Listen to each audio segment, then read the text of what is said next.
চলো বলো। না না রাস্তাটা আমাদের খুবই অসুবিধা হচ্ছে, রাস্তা নেই আমাদের যাওয়ার। এই পোলে পড়ে পড়ে হাত পা সব পুরো ভেঙে যাচ্ছে পুরো একেবারে।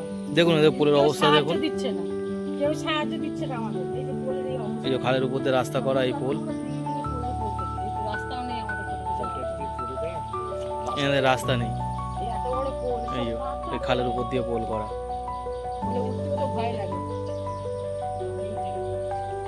এটা এরা খরচা করে করেছে। পঞ্চায়েত থেকে বলছে জানিয়েছিল, কোনো সাহায্য দেয়নি, রাস্তার জন্য কোনো ইনকোয়ারিতেও আসেনি, কোনো কিচ্ছু আসেনি।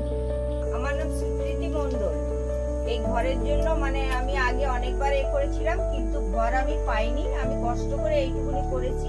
আর আমার নাম মল্লিকা সরকার, থানা বিষ্ণুপুর, গ্রাম রাজারামপুর, পোস্ট অফিস আমগাছিয়া।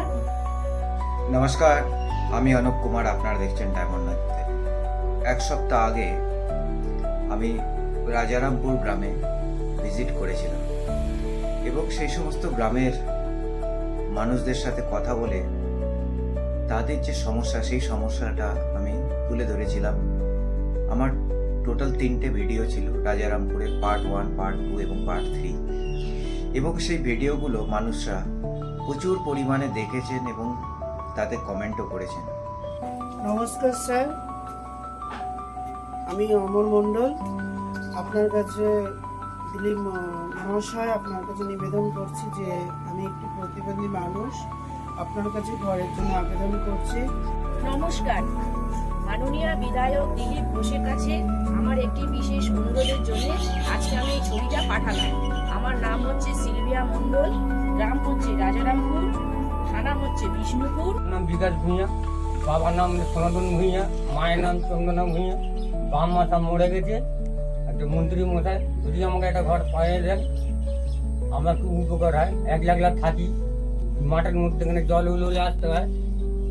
এই যে এর অবস্থায়,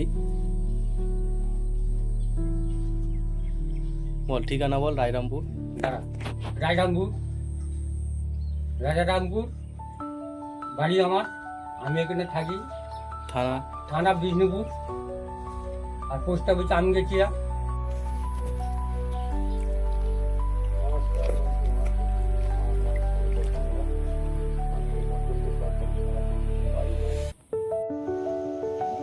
রাজারামপুর টাউনে, বিষ্ণুপুর থানা, এলাকা পোস্ট অফিস আমগেছিয়া।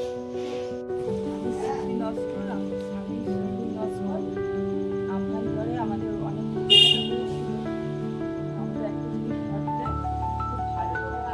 তোমার গ্রামের নাম বলো।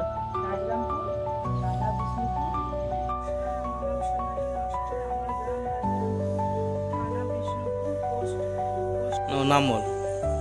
গীতা নস্কর বিশ্বাস। আচ্ছা, আর অ্যাড্রেস? অ্যাড্রেস গ্রাম রাজারামপুর, পোস্ট আমগাছিয়া, থানা বিষ্ণুপুর। নাম বলো। সর্দার। হ্যাঁ, তোমার ঠিকানা বলো। গ্রাম রাজারামপুর, পোস্ট আমগাছিয়া। হ্যাঁ, নাম বল।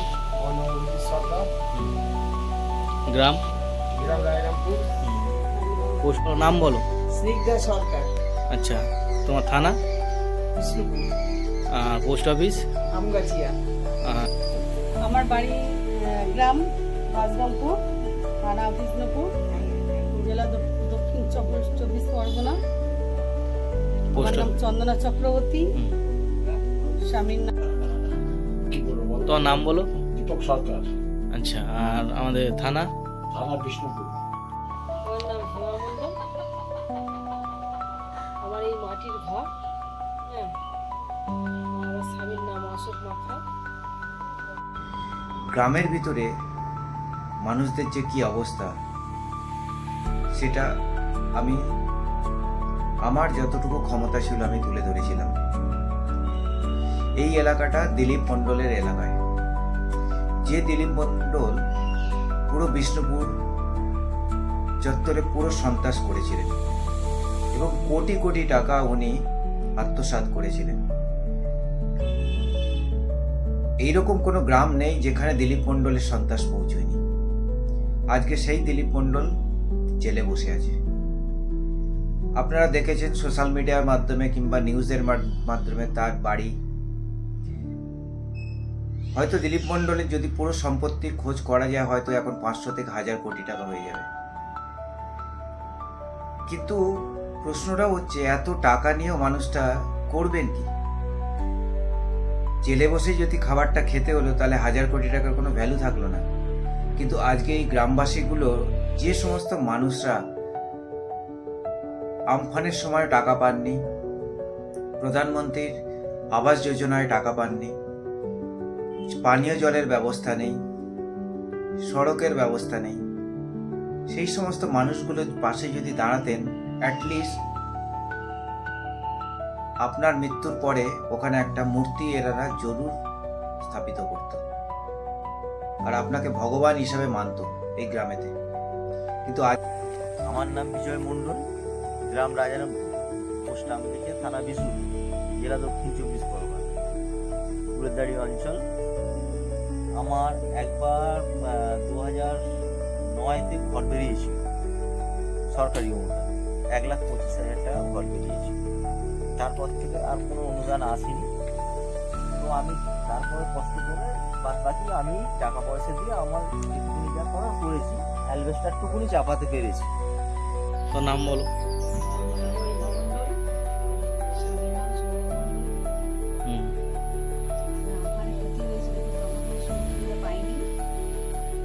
বলো ঠিকানা বলো, গ্রামের নাম বলো। আমার নাম আমার নাম চুকুরানী সরকার। আমার বাড়ি রাজারামপুর, চুলেরদাড়ি অঞ্চলে আমার বাড়ি। বলো তোমার নাম বলো, আমার নাম বলো গ্রাম বলো, রায়রামপুর। বলো কুলেরদাঁড়ি অঞ্চল গ্রাম পঞ্চায়েত। করে আমি চলে যাচ্ছি। এই না আর না ছোট্টটা দেখে আমি নিজেরা টাকা পয়সা দিয়ে এইটা রামতলা হচ্ছে, সেই মাথায় লাইট দেখা যাচ্ছে দূরে, সেই দূরে লাইট, 550 ফুট রাস্তা। টাকা বার হয়েও সেই টাকাটাকে তৃণমূল সরকার টাকা কাজ করে, টাকাটা কোনো হিসাবই নেই। টাকাটা কি হলো, কোথায় গেল, তার কোনো চিহ্ন নেই।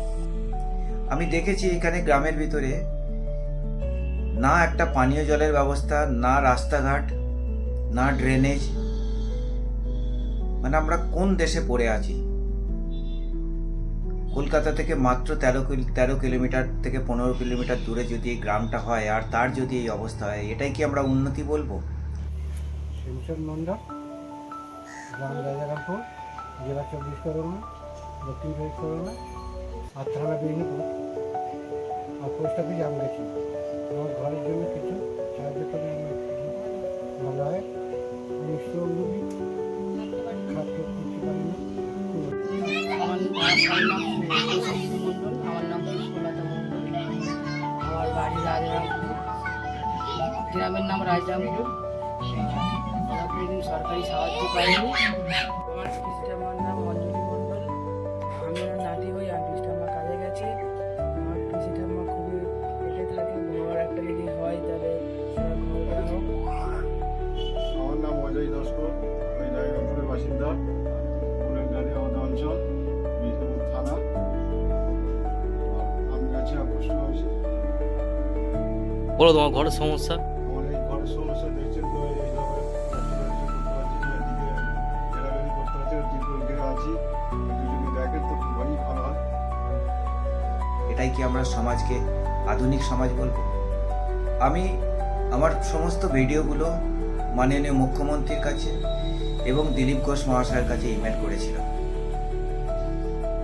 এবং দিলীপ ঘোষ মহাশয়ের ফেসবুকের একটি পোস্টিংও আসে আমার কাছে, যেটার মাধ্যমে উনি রিকোয়েস্ট করেন যে সার্ভে হয়তো সব জায়গায় গিয়ে পৌঁছয়নি, এবং যারা এই সার্ভের থেকে এখনো পর্যন্ত বঞ্চিত রয়েছেন সেই সমস্ত মানুষরা নিজেদের নাম, ফোন নাম্বার ওনাকে ইমেল করতে। আজকে আমি টোটাল 24 জন এই রাজারামপুর গ্রামের মা বোনেদের ভিডিও এবং তাদের ডিটেল আমি ইমেল করেছি।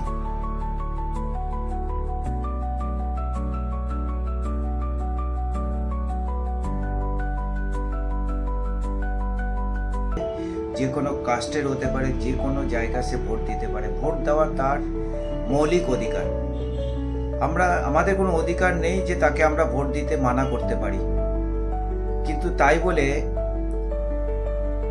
সাধারণ যে সুযোগ সুবিধা সেইগুলো আমরা তাকে বঞ্চিত করতে পারি না। আপনারা ভেবে দেখুন এই সমস্ত মানুষগুলোকে কি করা উচিত। আজকে এই রাজারামপুরে 24টা বাড়িতে, আমি যে ভিডিওগুলো আপনাকে দেখাবো, এই 24 জন মানুষের বাড়িতে আজ পর্যন্ত সার্ভে হয়নি। কেন হয়নি তার কৈফিয়ত এই সার্ভেয়ার দেবে, এখানকার বিডিওই দেবে, এখানকার পঞ্চায়েতকেই দিতে হবে। আমি দিলীপ ঘোষ মহাশয়কে অনুরোধ করব, আপনি ইমিডিয়েট এই গ্রামবাসীদের পাশে দাঁড়ান। এইভাবে যেভাবে তৃণমূলরা এই কাজ করে গেছে এবং তারা আজকে বিজেপির নামকেও খারাপ করছে। আজকে আমাদের প্রধানমন্ত্রী নরেন্দ্র মোদীর নামও তিনি খারাপ করছেন, শুভেন্দু অধিকারীর নামও খারাপ করছেন। এটা কি ঠিক? এইভাবে কি আমরা রাজনীতি করব? আর এইভাবে কি আমরা সমাজের পাশে দাঁড়াবো? আপনাদের হাত জোর করে রিকোয়েস্ট করছি, এইরকম রাজনীতি আপনারা করবেন না। মানুষের পাশে দাঁড়ান, মানুষকে সাহায্য করুন, দেখবেন আপনাকে লোকে মাথায় তুলে রাখবে। সুতরাং সবাইকেই একটা রিকোয়েস্ট থাকলে ভিডিওটা বেশি করে দেখুন এবং এই মানুষগুলোর পাশে দাঁড়ান, এই মানুষগুলোর পাশে সাহায্য করুন। আমি অনুপ কুমার, আপনারা দেখছেন ডায়মন্ড নজরদারি। আমি এই ভিডিওর মাধ্যমে কারুর পার্সোনাল নাম নিয়ে কোনো কিছু করতে চাইলাম না, শুধুমাত্র ইনফরমেশনগুলো দেওয়ার চেষ্টা করলাম। সবাই ভালো থাকবেন। জয় হিন্দ, বন্দে মাতারাম।